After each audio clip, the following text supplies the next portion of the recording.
దేశ రాజకీయాల్లో ఆసక్తికరంగా మారిన బీహార్ అసెంబ్లీ ఎన్నికలకు రంగం సిద్ధమైంది. మరికొద్ది నిమిషాల్లో ఎన్నికల నగారా మోగనుంది. బీహార్ ఎన్నికల తేదీలను భారత ఎన్నికల సంఘం కాసేపట్లో ప్రకటించనుంది. 243 అసెంబ్లీ స్థానాలకు పోలింగ్ నవంబర్ 22 నాటికి పూర్తవుతుందని, ప్రస్తుత అసెంబ్లీ పదవీకాలం ముగిసే నాటికి ముగుస్తుందని ప్రధాన ఎన్నికల కమిషనర్ జ్ఞానేష్ కుమార్ ఇప్పటికే స్పష్టం చేశారు. అక్టోబర్ చివరిలో జరుపుకునే ఛత్ పూజ పండుగ తర్వాత వెంటనే ఎన్నికలు నిర్వహించాలని అనేక రాజకీయ పార్టీలు ఎన్నికల సంఘాన్ని కోరాయి.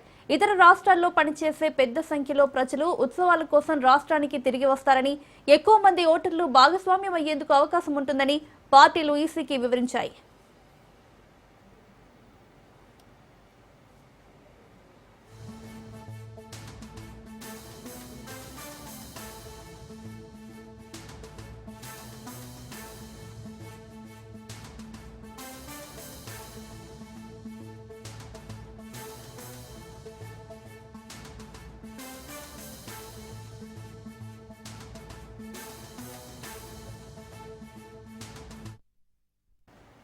బీహార్లో ఎన్నికల యుద్ధంలో సీఎం నితీష్ కుమార్ నేతృత్వంలోని అధికార జాతీయ ప్రజాస్వామ్య కూటమి ఎన్డీఏ, రాష్ట్రీయ జనతాదళ్ ఆర్జేడీ నేతృత్వంలోని మహాగఠబంధన్ మధ్య భీకర పోటీ నెలకొంది.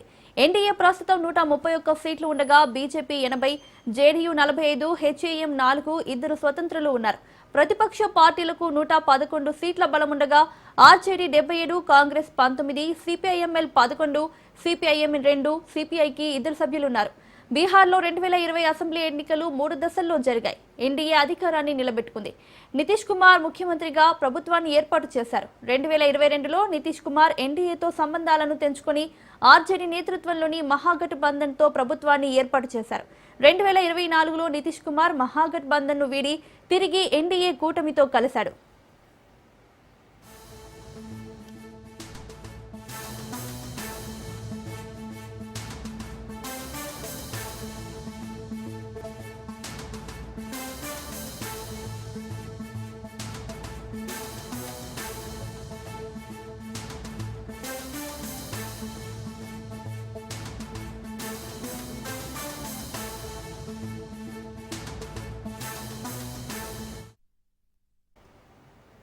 రెండు 2010 అసెంబ్లీ ఎన్నికల్లో బీజేపీ 17% ఓట్లతో 92, కాంగ్రెస్ 8% ఓట్లతో 4, జేడీయూ 23% ఓట్లతో 115, ఆర్జేడీ 19% ఓట్లతో 22, ఎల్జేపీ 8% ఓట్లతో 3 సీట్లు గెలవగా 2015లో జరిగిన ఎన్నికల్లో బీజేపీ 24% ఓట్లతో 53, కాంగ్రెస్ 7% ఓట్లతో 27, జేడీయూ 17% ఓట్లతో 71, ఆర్జేడీ 23% ఓట్లతో 80, ఎల్జేపీ 6% ఓట్లతో 2 సీట్లు గెలిచాయి.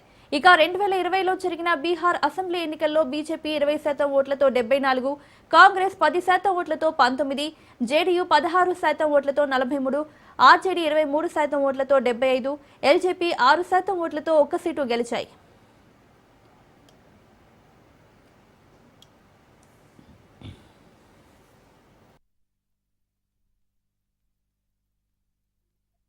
To the Election Commission of India's press conference for the announcement of the schedule for assembly elections to the Legislative Assembly of Bihar 2025.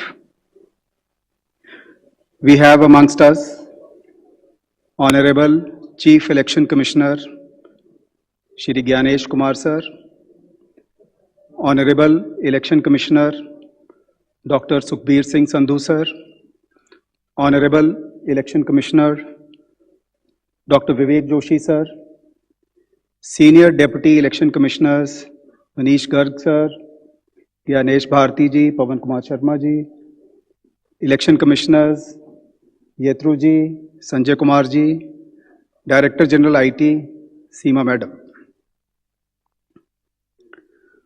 Before we start, I'll just give you briefly let you know that what will be the format of our press conference. We'll start with the address and presentation by Honorable Chief Election Commissioner Sir.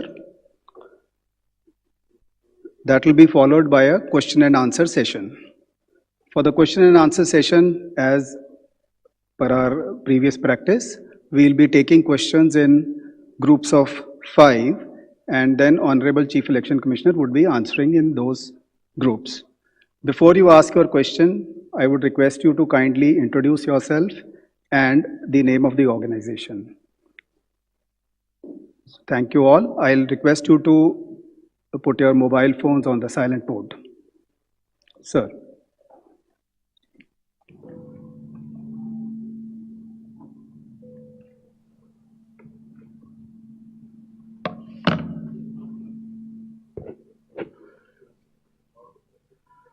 Honorable Election Commissioner Dr.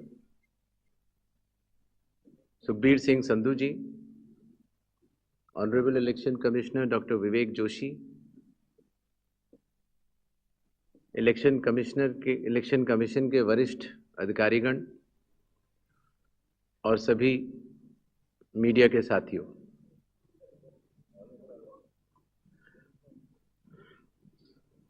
आज आप सभी के माध्यम से बिहार विधानसभा के आम चुनाव 2025 की तारीखों की घोषणाएं भी होंगी और इस चुनाव में चुनाव आयोग की जो तैयारियां हैं उसके बारे में भी हम आपको बताएंगे। बिहार की पावन भूमि पर 5 वर्षों के बाद अब विधानसभा के चुनाव का आगमन हो रहा है। जैसा कि आप सबको पता है, चुनाव आयोग एक संवैधानिक संस्था है और चुनाव के अपने संवैधानिक कर्तव्य को 2 चरणों में निभाती है। पहला चरण मतदाता सूची बनाना और दूसरा चरण चुनाव कराना। जैसा कि आप सबको पता है, 24 जून 2025 से शुरू हुए विशेष गहन परीक्षण के दौर में मतदाता सूची का शुद्धिकरण किया गया। इन्यूमरेशन का पीरियड 24 जून से 25 जुलाई तक रहा। 1 अगस्त को ड्राफ्ट सूची पब्लिश की गई और सभी राजनीतिक दलों को भी दी गई। 1 अगस्त से लेके 1 सितंबर तक क्लेम्स एंड ऑब्जेक्शंस का पीरियड रहा, जिसमें जिसको भी, चाहे वो मतदाता हो, चाहे वो राजनीतिक दल हो, चाहे उनके बूथ लेवल एजेंट्स हो, उनको क्लेम्स एंड ऑब्जेक्शंस देने का भरपूर समय दिया गया। और उसके बाद पात्रता का परीक्षण हुआ और 30 सितंबर को फाइनल मतदाता सूची प्रकाशित कर दी गई। फाइनल मतदाता सूची भी सभी राजनीतिक दलों को दी जा चुकी है और अभी भी अगर उसमें कोई भी इलेक्टोरल रजिस्ट्रेशन ऑफिसर से कोई गलती रह गई हो तो उसके ऊपर जिला अधिकारी के पास अपील फाइल की जा सकती है। और साथ ही साथ किसी का नाम अगर छूट गया हो तो वो नॉमिनेशन के 10 दिन पहले तक जुड़वा सकता है। नॉमिनेशन समाप्त होने पर जो भी मतदाता सूची फाइनल होगी उस पर चुनाव होंगे और उसके उपरांत कोई भी नाम जोड़ा नहीं जा सकता। अभी हाल ही में चुनाव आयोग की पूरी टीम ने और हम तीनों चुनाव आयुक्त ने बिहार का दौरा किया और दौरा करने के बाद जो सारी चीजें समीक्षा के उपरांत आईं, उसके तहत ये निर्णय हुआ कि आज हम आपके समक्ष बिहार के सभी मतदाताओं के लिए, सभी राजनीतिक दलों के लिए चुनाव की तारीखों का ऐलान करें। बिहार में हम लोग सभी राजनीतिक दलों से मिले, सभी जिला कलेक्टर्स, एसपीज, आईजी, डीआईजीज,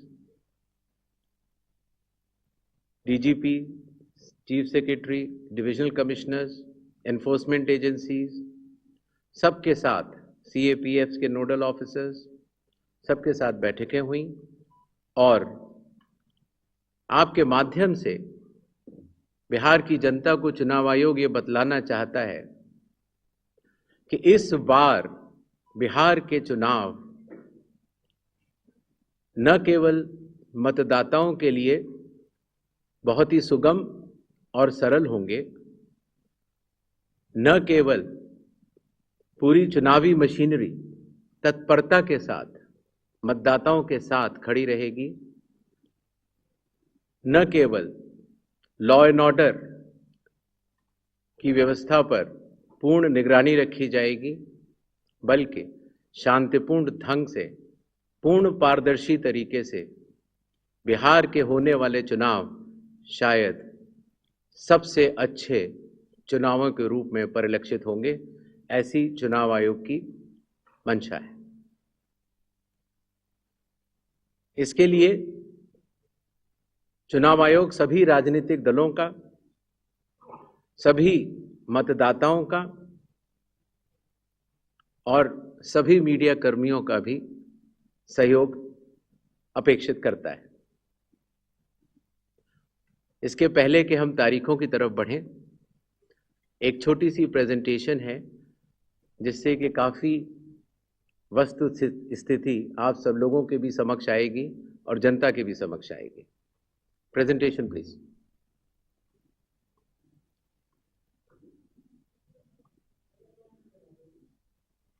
बिहार में कुल 243 विधानसभा क्षेत्र हैं। इसमें अनुसूचित जाति के लिए 38 और अनुसूचित जनजाति के लिए 2 रिजर्व्ड हैं। नेक्स्ट। एक ओवरव्यू अगर लिया जाए मतदाताओं का, तो कुल मतदाताओं की संख्या लगभग 7.42 करोड़ है, जिसमें कि मेल 3.92 और फीमेल 3.5 करोड़ हैं। सीनियर सिटीजन्स लगभग 4 लाख हैं। 100 वर्ष की आयु पूर्ण कर चुके मतदाता लगभग 14,000 हैं और फर्स्ट टाइम वोटर्स लगभग 14 लाख हैं। जैसा कि अब आप सबको विदित है, इस बार चुनाव आयोग ने मतदाताओं की सहूलियत के लिए, उनकी सुविधा के लिए हर मतदान केंद्र पर 1200 से ज़्यादा मतदाता न हो, ऐसा लक्ष्य रखा है। इसके चलते पोलिंग स्टेशंस की संख्या में वृद्धि हुई और अब बिहार में 90,712 पोलिंग स्टेशंस हैं।